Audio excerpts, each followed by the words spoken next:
Pensa, kembali lagi di podcast Pensa, Spend Your Time with Podcast. Nah, sebelumnya perkenalkan nama aku Selo dan nama aku Salwa. Nah, di podcast kali ini kita akan membahas tentang Hari Kartini yang akan datang.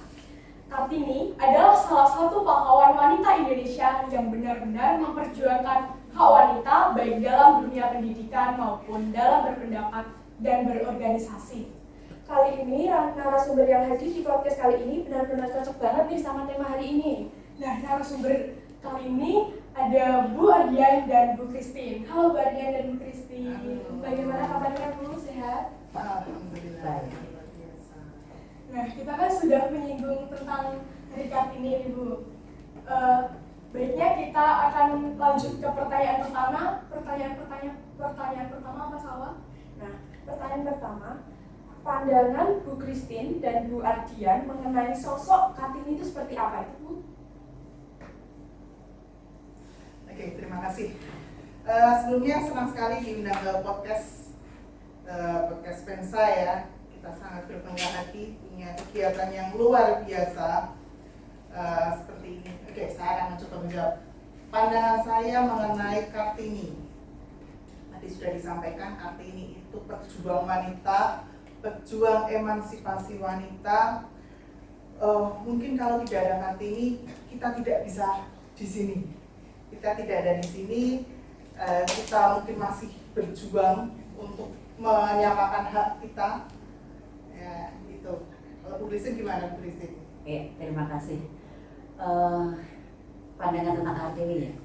Sebenarnya kalau pandangan tentang Kartini semua orang tahu bahwa Kartini adalah sosok wanita yang membuat wanita se-Indonesia itu menjadi ada, dipandang keberadaannya dan bisa menunjukkan eksistensi dirinya. Menurut saya itu. Nah, oke, baiklah. Berdasarkan pendapat dari Bu Ardian dan Bu Christine, sosok Kartini itu sebagai wanita independen kalau bahasa sekarangnya ya Bu. Wanita yang sangat berjuang keras untuk keberadaan kita saat ini. Nah, sekarang pertanyaan yang kedua, Hari Kartini itu kan identik dengan wanita atau perempuan Bu. Nah, menurut Bu Ardian dan Bu Christine, bagaimana sih sosok wanita di era saat ini? Oke, terima kasih. Sosok wanita di era saat ini. Sebelumnya kembali ke belakang Bapak. Tanpa Kartini, wanita sekarang tidak bisa menunjukkan eksistensi diri ya. Jadi kalau tanpa Kartini, kita masih di pinggir. Istilah zaman dulu itu di pinggir. Di pinggir itu tidak bisa keluar dari rumah, hanya di dapur, sumur, itu saja. Wanita tidak boleh keluar, tidak boleh sekolah. Nah, wanita di era sekarang, mereka bisa menentukan apa saja sesuai dengan keinginan diri sendiri.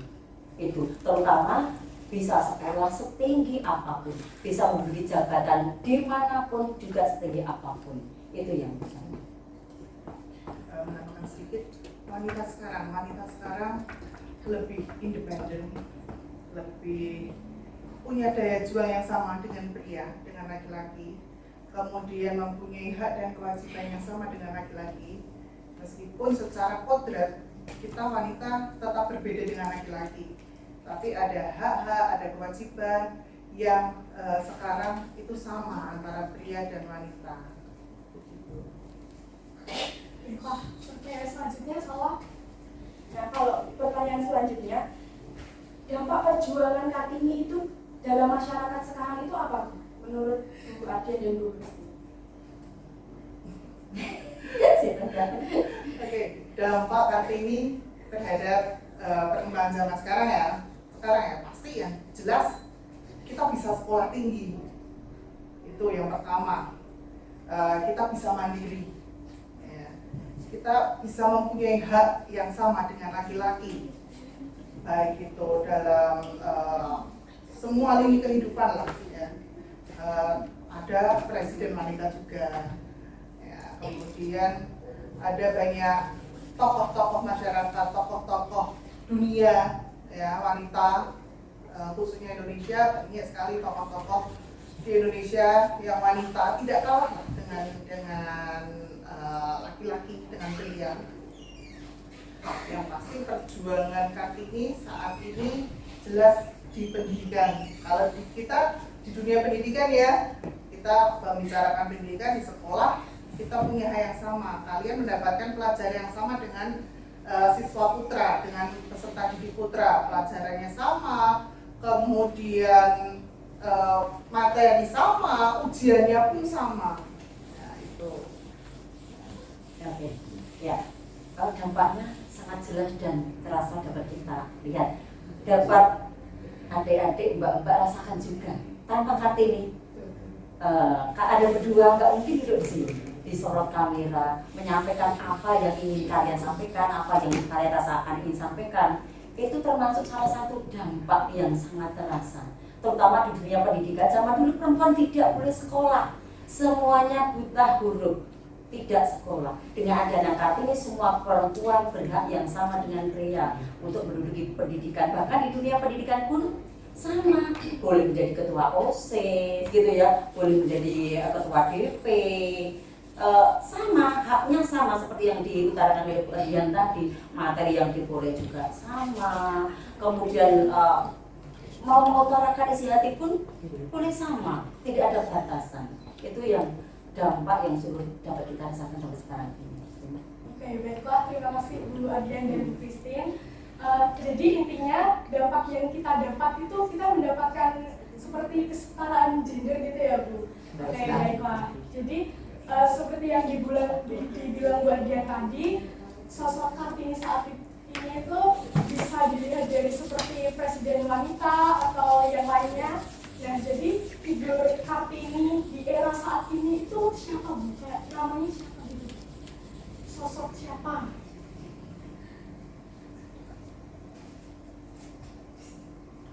Sosok Kartini saat ini sebenarnya banyak sekali wanita-wanita yang unggul, yang punya prestasi di bidangnya masing-masing. Kita lihat aja, kita pernah punya presiden wanita, kita juga punya menteri yang luar biasa seperti si Sri Mulyani, ya, itu juga wanita. Kemudian tokoh-tokoh dunia lainnya pun juga banyak yang dari wanita. Siapa yang presiden? Kalau di Indonesia sendiri seperti Ibu Susi yang langsung terjun ke laut, menenggelamkan kapal-kapal yang luar biasa, yang bahkan laki-laki pun tidak akan mengira sampai sejauh itu ya keberaniannya. Itu sudah menunjukkan ya sosoknya seperti itu ya. Ada satu lagi, saya nggak lupa namanya. Beliau itu mengajar di Rimba. Saya nggak lupa namanya, mungkin ada yang tahu. Beliau itu mengajarkan anak-anak Rimba untuk membaca, menulis. Saya rasa beliau adalah salah satu pahlawan yang harus dihargai, gitu. Karena beliau wanita dan beliau berjuang di hutan. Ya, kita bayangkan aja hutan seperti apa. Dia mengajarkan dengan ikhlas, baca, tulis, ya, berbagai macam hal pada anak-anak Rimba. Ya, kalau menurut saya juga tidak jauh-jauh ya. Di kabupaten kita sendiri, pimpinan daerah kita adalah seorang wanita. Iya kan? Iya, Bu Yuni. Ini sebagai contoh sosok Kartini. Tidak usah jauh juga lagi. Di dunia pendidikan, di sekolah kita, kami, Bu Adian dan saya, ini juga mewakili sosok Kartini yang berjuang untuk kecerdasan bangsa. Ini juga merupakan sosok Kartini juga yang dulu hanya dominan dikuasai oleh laki-laki. Gitu ya. Pertanyaan yang kelima nih, kan kita ini kan masih sekolah ya. Bisa tolong kasih contoh kepada sobat-sobat Spensa, contoh kesetaraan gender di lingkungan sekolah itu bagaimana? Oke, ketua OSIS kalian? Bisa. Oke, Mbak Anissa itu perempuan apa laki-laki? Tentunya perempuan. Itu salah satu contoh dari kesetaraan gender yang ada di sekolah. Ya, saya hampir 13 tahun di SMP 1 itu sudah kurang lebih ada 13 sampai 14 ketua OSIS ya. Itu sekitar 10, lebih dari 80% itu kandidat. ketua OSIS-nya, ketua umumnya perempuan. Selama saya di sini. Oh, keren sekali ya Itu yang teman-teman. pertama. Terus ini sebenarnya fisik, meskipun masih terbatas ya, tapi sudah ada jumlah kamar mandi putra dan putri. Lebih banyak perempuan. Lebih banyak mana? Lebih banyak untuk perempuan ya. Banyak yang kelas mandi itu. Tuh, karena siswa putri juga lebih banyak. Ya, tuh. Ketua kelas? Ketua kelas banyak yang putri perempuan juga. Ya, itu juga merupakan kesetaraan gender gitu ya. Ataupun semua jajaran di OC, jajaran di DP, jajaran di pengurus kelas, MPK itu bahkan mayoritas menurut saya malah justru perempuan gitu ya. Sudah diduduki oleh perempuan-perempuan gitu. Itu sudah menunjukkan kesetaraan gender yang ada di terutama di sekolah kita sendiri gitu ya. Tim podcast pun banyak yang perempuan ya. Iya. Bahkan ketua podcastnya juga perempuan ya. Nah, itu sudah menunjukkan bahwa kesetaraan gender. Baik, terima kasih atas contoh kesetaraan gendernya. Sekarang lanjut, peran guru dalam mendukung kesetaraan gender itu seperti apa? Oke. Peran guru mendukung kesetaraan gender. Artinya di sini kan laki perempuan mempunyai hak yang sama. Gitu ya. Misalnya tadi sudah mendapatkan materi yang sama. Di kelas misalnya siswa diberi pertanyaan mempunyai hak menjawab yang sama. Hak bertanya yang sama. Ini sudah menunjukkan kesetaraan gender menurut saya dari perlakuan guru. Bahkan misalnya menyapu gitu kan, laki perempuan sama, nggak dibedakan. Laki-laki apakah tidak menyapu? Kalau zaman dulu nyapu tugas perempuan, sulap-sulap tugas perempuan, buang sampah tugas perempuan. Sekarang tidak ada batasan. Jadi di pembagian tugas kelompok itu laki perempuan semuanya wajib melakukan tugas yang sama. Bahkan kan ada kesepakatan kelas kan, kalau di situ tidak melakukan walaupun itu laki maupun perempuan akan mendapatkan sanksi yang sama. Ini juga merupakan kesetaraan manusia gitu. Kalau untuk guru apa yang dilakukan banyak. Yang pasti kita memperlakukan antara siswa putra dan putri itu sama. Ya, sama. Kemudian juga ada materi-materi yang berkaitan dengan kesetaraan gender. Di BK itu juga ada materi untuk gender. Kemudian wali kelas juga memberikan hak yang sama kepada siswanya. Ya, nggak ada pengurusan kelas. Kalau dulu bendahara ini harus perempuan. Kalau sekarang kan ada juga yang laki-laki seperti itu. Kita memberikan hak yang sama terhadap siswa putra maupun putri dan kewajiban yang sama pastinya. Itu juga begini ya Pak ya. Misalnya dalam materi pembelajaran kalau punya guru kan guru bahasa Indonesia ya. Selama ini kalau yang sudah diajar berguru, kalau membuat contoh kalimat, saya jarang membuat contoh kalimat bapak pergi ke kantor, ibu memasak di dapur. Itu tidak saya praktekkan. Karena apa? Perempuan itu berhak.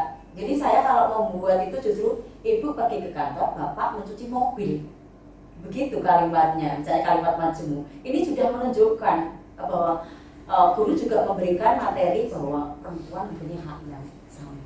Seperti itu salah satu contoh saja. Ya, baiklah, Bu Christine dan Mbak Dian. Selanjutnya, pertanyaan selanjutnya. Nah, pertanyaan yang ketujuh, banyak organisasi dispensa yang ketuanya itu cewek, jadi tidak cuma laki-laki saja yang bisa diandalkan untuk menjadi ketua, tapi sering juga kaum perempuan itu diremehkan oleh kaum laki-laki yang selalu menganggap atau mengecap kalau perempuan itu lemah, cengeng, dan sebagainya. Nah, Bu Christine dan Bu Adian, pernah ada nggak sih pengalaman diejek atau diremehkan? Nah, sebenarnya begini ya. Mengapa perempuan diremehkan? Kita awal dulu ya. Sebenarnya perempuan sendiri harus menjaga dirinya sendiri supaya tidak diremehkan. Itu awalnya harus dari situ. Jadi kadang-kadang perempuan sendiri kalau misalnya ada satu tugas pekerjaan, aku perempuan, harusnya itu tugas laki-laki. Nah, itu sendiri, perempuan sendiri sudah merendahkan diri perempuan sendiri. Itu salah satu contoh, itu sebenarnya itu. Nah, apakah pengalaman Bu Christine pernah mendapat perlakuan itu? Saya kira mungkin semua orang mungkin banyak mengalaminya pada waktu zaman Bu Guru ya. Kalau sekarang ini memang perempuan sudah benar-benar tinggi derajatnya. Zaman gugur itu masih ada di mana fase-fase itu perempuan itu benar-benar wedok buri wae gitu. Perempuan yang itu. Ini anak perempuan belakang, harus laki-laki dulu begitu. Antri apapun laki-laki dulu, perempuan belakang. Itu sebenarnya dari situ hal kecil itu saja sudah menunjukkan bahwa kita sebenarnya direndahkan gitu ya. Harusnya kan justru kalau menganggap perempuan lemah harusnya kan malah dilindungi. Tapi kita jangan menunjukkan bahwa perempuan lemah. Kalau perempuan menunjukkan lemah dia akan diremehkan. Jadi harus dari diri perempuan sendiri mengangkat harga martabat diri sendiri dulu, maka orang lain tidak akan meremehkan kita. Intinya kan di situ. Gitu. Iya, saya setuju dengan Christine.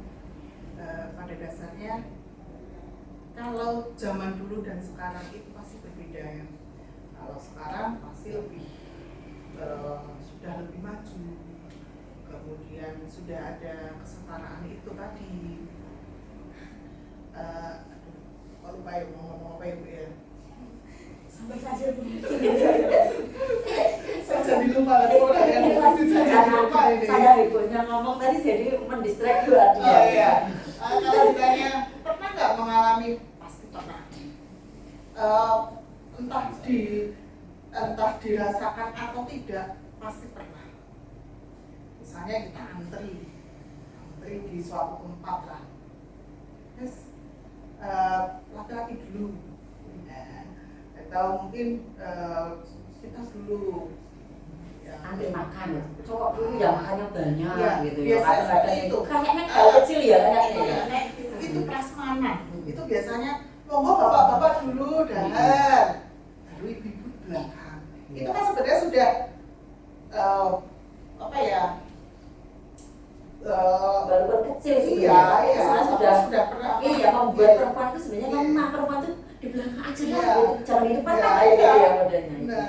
Kayak Itu gitu. tadi kayak yang hal kecil makan orang prasmanan pasti yang pertama diaturi, yang pertama diminta untuk ambil maka kebanyakan itu laki-laki dulu. Kalau sudah baru perempuan. Padahal itu laki-laki banyak makannya ya. Kalau laki-laki dulu, perempuan kayaknya Nah, udah nggak bisa gitu. Gitu kayaknya gitu. seperti itu. Baiklah, terima kasih atas pendapatnya Bu Christine dan Bu Adian. Nah, tadi kan contohnya itu kalau dulu itu cowok dulu, apa-apa cowok dulu, laki-laki dulu. Nah, kalau sekarang itu kan udah ada istilahnya ladies first, perempuan dulu. Afterman ya? Iya. Afterman. Ladies first, perempuan dulu. Nah, pertanyaan yang selanjutnya itu cap-capan negatif bagi perempuan tuh apa aja? Cap-capan negatif. Kalau dulu ada anggapan ngomong itu konco wingking. Betul ya, Betul. ya. Berarti selalu di belakang, di dapur. Mbak saya itu saudaranya. Ya, dulu pelajaran saya waktu SD tadi yang disampaikan Bu Christine, Bapak pergi ke kantor, Ibu pergi ke pasar. Ya, kalau sekarang mau laki mau perempuan juga pergi ke pasar, juga pergi ke kantor kerja. Ya, bahkan sebenarnya ya kalau kita mau menyadari beban perempuan itu lebih banyak daripada laki-laki, ya kan? Ibu-ibu, bapak-bapak itu kalau kerja ya di kantor sudah, ibu-ibu itu sudah kerja di kantor, nanti di rumah masak, bersih-bersih, ya, atau bahkan yang ibu rumah tangga. Nah, ibu rumah tangga itu banyak sekali tidak dihargai, dianggap tidak bekerja. Padahal bayangkan saja kalau ibu-ibu kalian, ya, ibu-ibu rumah tangga kalian yang tidak bekerja di kantor, tapi di rumah juga nggak ngapa-ngapain. Wes kalian mau makan juga nggak ada yang dimakan. Mau pakai baju, bajunya kotor semua. Iya nggak? Iya. Itu padahal mereka bebannya lebih banyak sebenarnya. Bebannya lebih berat dibandingkan pria sebenarnya. Ya itu yang harus kita apa ya? Harus merubah. Nah, kita Harus rubah. merubah. Itu mindset kita juga. Ya, kalau cap-capan hasilnya kan stempel cap gitu ya. Itu satu, perempuan cengeng. Dua, perempuan lemah. Dua, tiga, perempuan hanya bermodal perasaan. Itu kan yang sering kita dapatkan kan, ya enggak? Iya. Nah untuk mengubah itu bagaimana caranya? Ya harus datang dari perempuan dong ya. Perempuan jangan cengeng lah, perempuan jangan lemah, perempuan jangan hanya mengandalkan perasaan, tapi juga harus pakai. Harus cerdas. Iya, harus pakai logika. Nah itu. Kalau kita tetap pada cengeng, pada pakai perasaan doang gitu ya, maka laki-laki tetap akan mengecap kita dengan cap-cap seperti itu. Nah di era sekarang kita harus mulai bangkit bahwa perempuan juga harus bisa di depan. Perempuan tidak hanya dikatakan sebagai konco buri, konco wingking, itu sudah harus kita hapus. Tanpa perempuan laki-laki tidak bisa jalan. Tanpa perempuan laki-laki tidak bisa hidup normal. Harus mulai ada sedikit berjuang perempuan. Oke, baiklah Bu Christine. Jadi kita harus mulai mengubah mindset kita, mulai mengubah pola pikir kita. Oke, pertanyaan yang selanjutnya boleh dibacakan? Nah, pertanyaan selanjutnya, menurut Bu Christine dan Bu Ardian, cara mematahkan cap-capan negatif pada kaum perempuan itu seperti apa? Cara mengatakan hal-hal negatif, kita harus cerdas. Perempuan itu harus cerdas, harus berwawasan luas, harus mau banyak belajar, banyak membaca, ya, banyak mengikuti perkembangan dunia. Kemudian kita harus patuh dan taat pada orang tua. Ya. Terus apa lagi ya Bu? Ya, untuk mengubah capnya ya kita harus mandiri, harus kuat menurut saya. Gitu. Jangan sampai cap yang tadi yang lemah, yang cengeng itu harus kita hilangkan agar kita tidak tercap itu. Apalagi begini ya, kalau perempuan pekerja, perempuan pulang malam dengan laki-laki pekerja yang pulang malam, orang akan memandangnya dalam tanda kutip ya, padahal pure perempuan itu bekerja.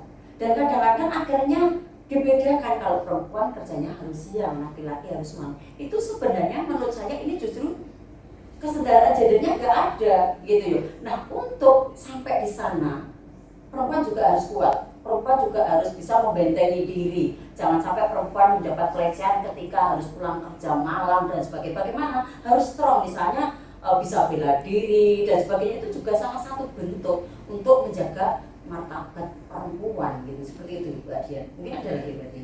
Perempuan juga harus berjiwa besar ya, karena apapun semuanya pasti nanti muaranya pada perempuan lagi. Gitu. Nah, oke, baiklah. Agar kita tidak dicap sebagai perempuan yang lemah atau sebagai perempuan yang cengeng.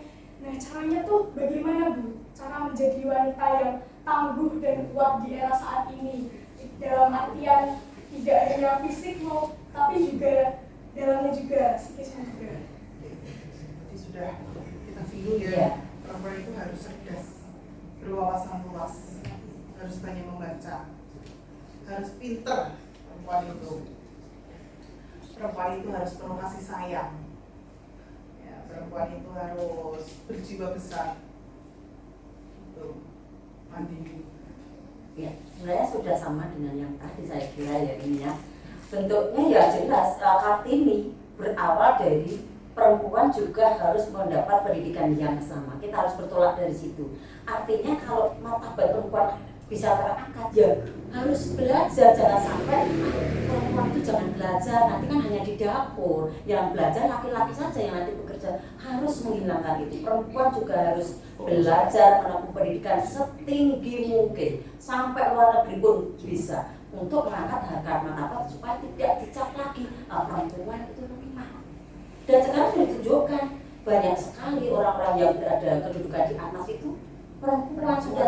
Sekarang tentara, baik itu laut, darat, udara, perempuan banyak. Bahkan mereka tidak hanya sebagai bawahan, bahkan mereka juga menduduki, misalnya sebagai kapolresnya perempuan. Itu sudah mulai di situ. Itu menunjukkan perempuan sudah harus tanpa cap lemah, cengeng dan sebagainya. Perempuan sudah berada sejajar dengan laki-laki. Ya, baiklah, terima kasih Bu Nadia dan Bu Christine. Pertanyaan selanjutnya, menurut Bu Christine dan Bu Ardian, cara menerapkan dan mengamalkan sikap Kartini di era saat ini itu bagaimana? Berarti emansipasi gitu ya maksudnya ya. Kalau emansipasi itu kan berarti kan laki dan perempuan sama. sebenarnya apa sih yang membedakan laki dan perempuan?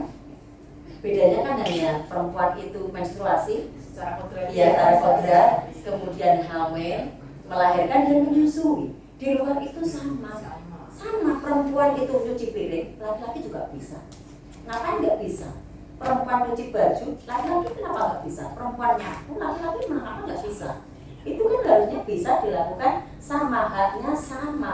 Jangan sampai kita perempuan juga kerja, laki-laki kerja. Laki-laki berangkat pagi tanpa membantu apapun, tapi perempuan walaupun berangkat kerja sebelumnya tetap menyiapkan sarapan dan sebagainya tanpa bantuan laki-laki. Ini yang sebenarnya juga harus dirubah, itu mindset dari laki-laki sendiri, bagaimana memperlakukan perempuan itu. Sedangkan perempuan sudah berjuang, kalau laki-laki tidak mendukung perjuangan perempuan ya sama juga bohong menurut saya begitu ya. Bagian apa lagi bagian? Iya, emansipasi itu pasti. Yang pasti kita wanita juga harus menunjukkan eksistensi kita. Kita jangan mau terinjak-injak, ya, terinjak-injak oleh laki-laki. Kita juga harus lebih strong, tidak insecure. Sekarang masih dikit insecure, waduh, padahal itu melemahkan kita, ya kan? Oke, baiklah. Sekarang menurut Bu Ardian dan Bu Christine nih, tipikal karakter Kartini di era sekarang itu seperti apa sih, Bu? Tipe. Iya, tipikalnya.